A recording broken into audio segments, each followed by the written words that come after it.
Bonjour et bienvenue dans Parlons vrai, parlons Bible.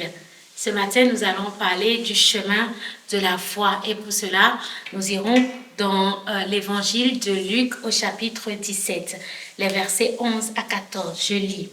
Jésus, se rendant à Jérusalem, passait entre la Samarie et la Galilée. Comme il entrait dans un village, 10 lépreux vinrent à sa rencontre.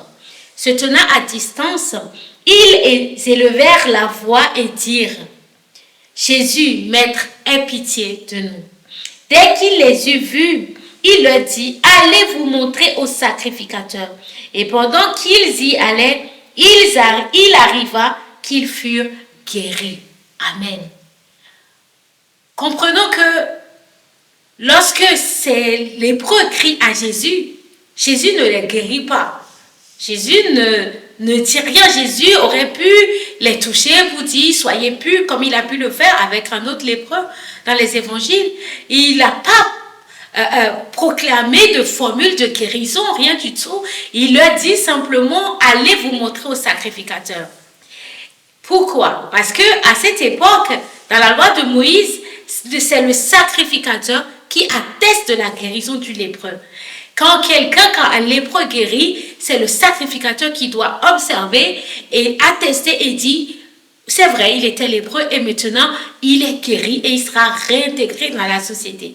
Et ces 10 lépreux ont bien compris ce que Jésus leur a demandé.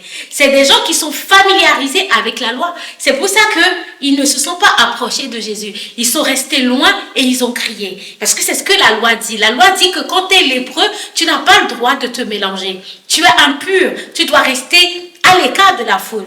Et d'ailleurs, il y a une loi qui dit quand un lépreux marche et qu'il avance vers un endroit où il y a du monde, il doit crier impur, impur, pour signaler qu'il va arriver, pour que les gens puissent s'écarter. Donc, ils sont familiarisés à la loi. Et lorsque Jésus leur dit: allez vous montrer au sacrificateur, ils ont très bien compris que Jésus est en train de leur dire: allez faire constater votre guérison par le sacrificateur. Sauf qu'ils ne sont pas guéris. La lèpre est toujours là. La lèpre est toujours présente sur leur corps. Mais ils ont placé leur foi dans ce que Jésus a dit. Ils n'ont pas vu la guérison, mais ils ont commencé à marcher. Ils ont eu foi dans ce que Jésus a dit. Ils ont cru dans ce que Jésus a dit. Et dans l'épître aux Hébreux 11, verset 1, la parole nous dit que la foi est la ferme assurance des choses qu'on espère et une démonstration de ce qu'on ne voit pas. Ils avaient la ferme assurance que Jésus allait les guérir.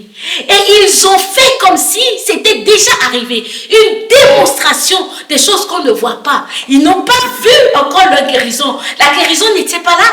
Ils n'ont pas vu. Leur peau est toujours... il y a toujours la lèpre sur leur peau, sur leur corps. Mais ils vont commencer à marcher vers le sacrificateur.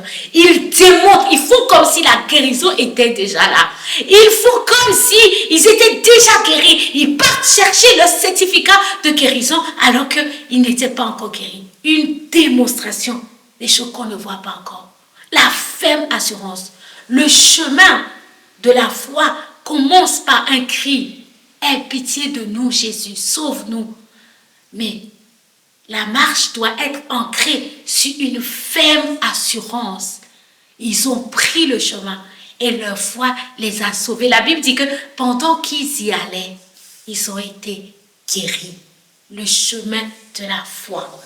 Voilà comment nous pouvons obtenir ce que nous demandons à Dieu en ayant la foi, en ayant une ferme assurance et en nous positionnant comme si cette chose, nous la possédons déjà.